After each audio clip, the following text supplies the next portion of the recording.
Well, my father, who was, if you didn't know, one of the 6 deacons we had down here helping us distribute the elements, he reminded me just before service started that this would be the first time that him and I worked together to distribute the elements of communion.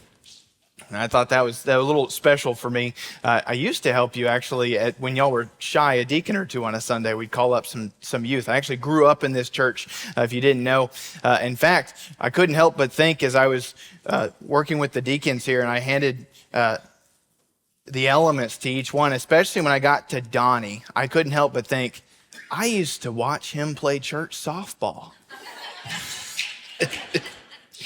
We had a church softball league when I was growing up. So when I was a boy, I remember sitting in the dugout watching many of our deacons, but many of our men in the church at the time play softball. I watched many a muscle get pulled by my dad during that wonderful time. So thankfully, I don't think you pulled any muscles just now. So good job. No, that was special for me. Well, good morning. My name is Nathan. I'm one of our associate pastors here. My primary role is actually to students and young adults. As such, I'd like to play a little game this morning. All right? Don't worry, you don't have to move. What just happened is some of you were like, "Ugh," and some of the students were like, "All right." It's like midweek. No. You don't have to move. All this is going to require you to do is to be able to raise your hand at one of 3 options that I'm going to give you. You good practice, Jeff. That was awesome. See, some of you are ready already. So the game is called 2 Truths and a Lie. And you may have heard of this before. In fact, again, I often minister to students and young adults. And I remember in college, it seemed like every semester and every class I entered at the beginning of the semester, we'd have to play this game because there was always a get to know you game that had to be played. We always had to get to know everybody in our class. And in college, there's lots of classes. So we constantly played this game. And the whole idea is I'm going to say 3 statements. They're all going to be something about me, 3 facts, but one of those facts is going to be false. One of them is not going to be true. And your job is to guess which one you believe to be false. Some of you are like, it's my first day. I've never met you. Good luck. Some of you are like, we grew up here. We got that, Just so you know, my family is not allowed to play. Anyone these 2 rows, you cannot play. So here we go. 3 facts about me, and then I'm going to ask you which one you believe is a lie. I'll ask each one, so just wait for it. Fact number 1, I am 27 years old. Fact number 1, I am 27 years old. Fact number 2, I wear a longer pant size than my brother does. I wear a longer pant size than my brother. And then fact number 3, I played trumpet in the high school band. I played trumpet in the high school band. All right, we'll start right here with the first one. Some of you are getting a little anxious over there. Keep him in line, Jen. Fact number 1, how many of you think I am not 27 years old? That has to be a lie. A couple of you, all right. What about fact number 2? I wear a longer pant size than my brother. That's fair. My brother is taller than me, y'all. Fact number 3, I played trumpet in the high school band. How many think that's the lie? Wow.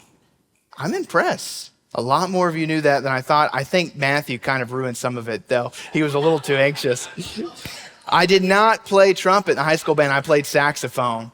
My brother played trumpet, and although he is taller than me, it is literally all in his torso, if you can believe that. So I wear a longer pant size than my brother, and he has a hard time reckoning with that.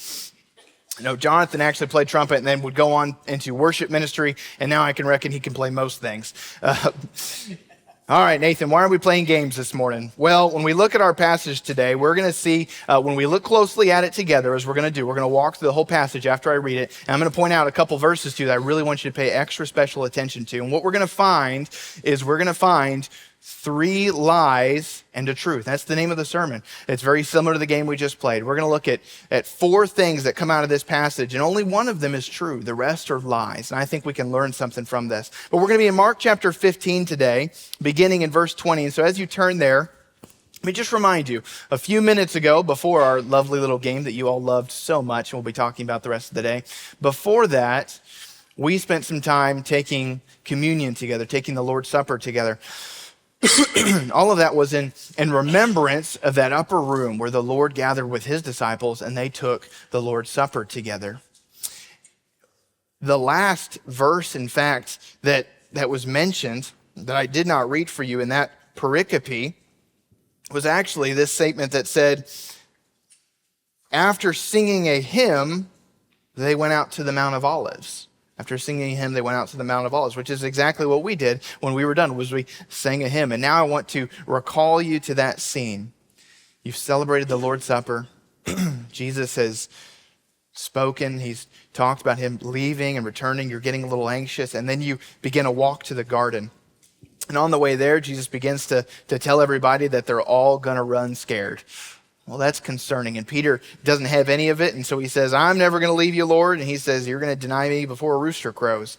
And then they get to the garden, and there's a time of prayer. And Jesus prays. And at the end of this time of praying, he is betrayed by one of his own, Judas, who comes with soldiers in hand.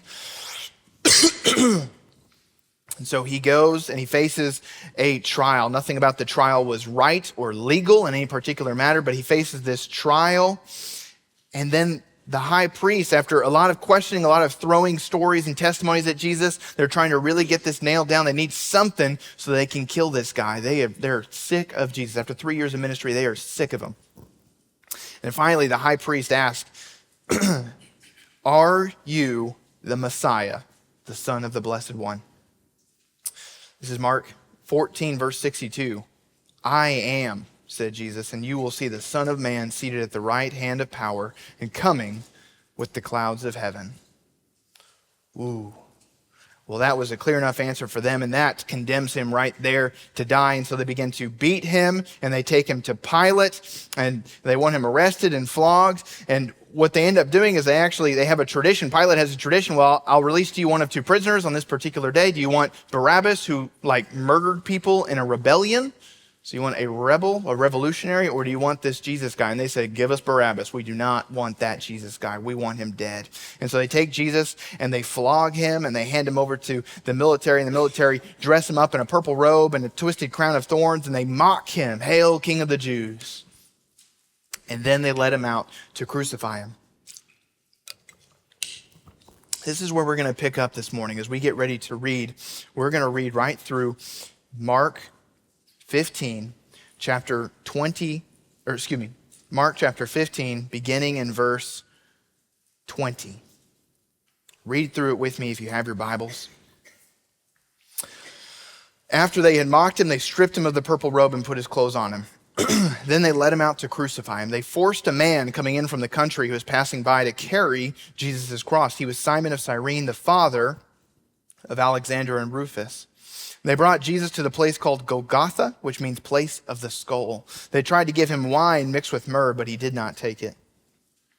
Then they crucified him and divided his clothes, casting lots for them to decide what each would get. Now it was 9 a.m. when they crucified him. The inscription of the charge written against him was the King of the Jews.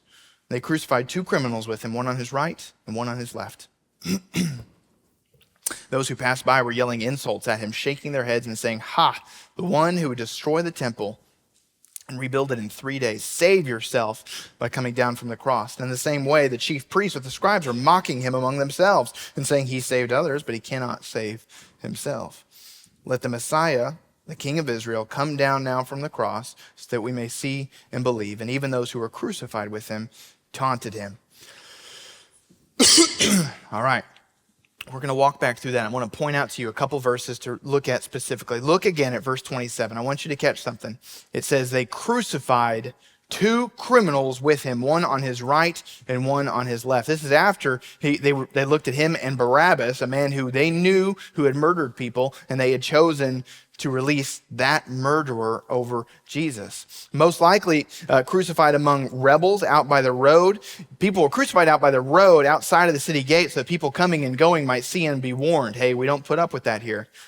You come into this town, you better behave. It's the same kind of thing you might think of in the Old West where we'd hang somebody right outside and we'd let people watch, right? Let people see so that you were warned. Or maybe pirates coming into a port somewhere. We'd have other dead pirates hanging up because we want you to be warned. This is the kind of state we find Jesus in, crucified as a warning for others not to do the same. The image of criminals on either side conveys what most people thought and what most people were expected to believe when they saw Jesus. He was nothing more than a common criminal or a rebel, and he deserved to die for not honoring Rome and for causing problems in the Jewish community. This is the first lie. Jesus was a criminal deserving of death. That's lie number one, that Jesus was a criminal deserving of death. The truth is Jesus did not deserve death. He was sinless, having no crime whatsoever. Scripture tells us in several other places that he never sinned, and yet he dies a sinner's death. 2 Corinthians 5 tells us he made him who to be sin who knew no sin, and that was for us. In Romans 3:23, we find out, though, that we have all sinned. Every one of us has screwed up in some way. So the truth is we're sinners, each of us. We're the ones more deserving of that cross than he was. Jesus was not a criminal deserving of death. We are criminals deserving of death. We have broken the laws of God. We see that explained thoroughly by the Apostle Paul in Romans chapter 1. He talks about this idea of God's laws, and when we shirk ourselves away from God's design, we say, I want to do things my way, we've committed sin. We've separated ourselves from God, and he hands us over to our sin. We reject truth for a lie. Each of us makes that decision at some point in our life. We look at God and we say, okay, you've got a plan. I don't want it. I want my plan. I like my plan better. And in so doing, we break the relationship that we have with the God of life. In so doing, we break his laws. And in so doing, we deserve death. I mentioned the Old West earlier. When I was in college, I went through a bit of an Old West movie phase. How many of you love to watch Western movies? You know what I'm talking about? Yep. I went through this movie phase probably in part, you can hold my father responsible, I imagine. Watched several cowboy movies during this time, and he was all too encouraging. How many of you like John Wayne? You like John Wayne? Yeah. So I'm going to rat our pastor out right now. He loves a good John Wayne film. He loves it. Now, I did not get into John Wayne during that time. I got into Clint Eastwood. We got any Clint Eastwood fans in the room? A little less, but all right, good. So I got into Clint Eastwood's. One of them was called Hang 'em High, which came out in 1968. And the basic premise is that an innocent man, Jed Cooper, I think was the main character's name, played by Clint Eastwood. He always had a name. Sometimes he was the man with no name, but he was just always Clint Eastwood in my mind as I watched the movie. It's kind of like if I watch a Liam Neeson movie. It's just Liam Neeson. So as I watched this movie, an innocent man is accused falsely of a crime, and then he is lynched for it, and he somehow survives, and then he is deputized, becomes a marshal, and is allowed to hunt down. He's given the authority to hunt down those men who are considered criminals now for attempting to kill an innocent man. Can you imagine, just for a second with me, if Jesus had done that? If he had come off the cross, and we know he has the authority, and he hunts down every last one of us for the crimes we've committed. That's a terrifying Messiah, isn't it? That's a terrifying thought. I bet you'd watch that movie, though, as long as it's just a movie, right? That would be terrifying. God's anointed Messiah hunting us down for our sin. Jesus doesn't do that. Jesus is an innocent man condemned to die, but he does not end in death, and he gets off the cross, and instead he offers forgiveness. In fact, one of the final things he says on the cross is, "Forgive them, Father. Forgive them." Jesus does not deserve death, but we do, and yet we are given a way out. Lie number one is that Jesus was a criminal who deserved death. What's lie number two? Read with me again, verses 29 through 31. The last few verses here, especially 29 through 32, we see Jesus mocked by three groups of people: passerby, the scribes and Pharisees, and he's mocked by even the people on the cross with him. But 29 through 31 says this: those who passed by were yelling insults at him, shaking their heads and saying, "Ha, the one who would destroy the temple and rebuild it in 3 days, save yourself by coming down from the cross." In the same way, the chief priests with the scribes are mocking him among themselves and saying, he saved others, but he cannot save himself. The mockery had to do with who Jesus claimed to be and what he could claim to do. He offered salvation to those who would put their trust in him. The destroying of the temple was actually mentioned in John chapter 2. They asked for a sign. He's like, "Destroy this temple. I'll rebuild it in 3 days." And they were like, "This temple took forever." And then it got destroyed. Then it took forever again. And it said in John 2, it made it clear that he was referring to his own body. And in fact, the destroying, by killing him here, they are inadvertently participating in the destruction of the need for a temple. The need for temple worship is out the door when Jesus is that once and for all sacrifice. Boy, they probably don't love the cruel irony that was. They participated in that. See, the lie here They mock him for it is that Jesus was powerless to save. Lie number 2, that Jesus was powerless to save. Jesus was absolutely powerful enough to save. He did not go to the cross because of his weakness. He went to the cross because of our weakness.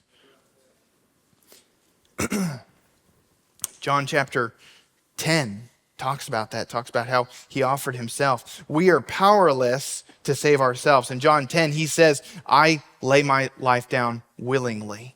Just in case you get any funny ideas that we drag Jesus to the cross kicking and screaming. No, he went to the cross willingly. I can only imagine what it would be like being all powerful on the cross. And people are like, save yourself. And he's thinking, don't tempt me. Don't tempt me. I can go hang him high style, right? And I'm like, that's not what Jesus does, though. He goes willingly. Many of you know my wife recently gave birth to a baby girl. And let me tell you, she is the definition of powerless. Oh my goodness, cannot do anything for herself. Her one superpower is to cry until we do everything for her. I've been told that this changes over time. Gosh, I hope so. We all start like that as babies, totally incapable of helping ourselves. We always need help, but I reckon we don't actually get all that much better throughout life. The great lie of adulthood is that we eventually know everything. I thought that, y'all. Y'all led me wrong. I thought when I was an adult, I was going to know how to do everything. Anything that needed doing, I would know how to do. But the truth is, I still struggle with my taxes, right? Some of you, the anxiety just returned. Oh, that's into it. I still struggle to keep my home maintained with a good yard. I still struggle at times to fully understand my wife and her wants and needs. Sometimes when somebody is driving like a maniac, I struggle to maintain patience. And then I get in trouble with my wife. I look at the world and what the government does. 4 years we have one leader, 4 years we have another leader, and there's back and forth of what we're supposed to do. And I look at that sometimes and I feel powerless. I don't feel very powerful as an adult. There's plenty of things that have power. I can't seem to get everything right or align my life where it needs to be, not without help. The truth is we are all very, very powerless. But Jesus is powerful to save. Just as he is all powerful, we are all powerless. And he had already proved it. He would certainly save himself. He was going to allow himself to die and be resurrected. He could have saved himself from that death, and he chose not to. He chose not to because we could not save ourselves. The first lie was that Jesus was a criminal deserving of death. The second lie is that Jesus was powerless to save. What's lie number 3? Read one more time, verse 32 with me, verse 32. Let the Messiah, the King of Israel, come down now from the cross that we may see and believe. And even those who were crucified with him taunted him. I think this is the nastiest lie of all of them. This is a lie that Jesus has already addressed in his ministry. He has told them before he would not give them a sign when they demanded it. He simply wouldn't do it. In fact, he performed countless other signs. Had already hinted at one place in, I believe, Luke, at the sign of Jonah, right? That hinting at his death, it'd be burial for 3 days before coming out. He had also taught a parable. One of my favorite parables about whether or not people would believe was about the rich man and Lazarus. And the rich man lives a great life and Lazarus lives a not so great life. And they both die and they're separated because the rich man ends up in hell and Lazarus ends up in paradise. And in this parable, they're able to talk to each other somehow. And the rich man's like, hey, let me out of here. And he says, no, you can't leave.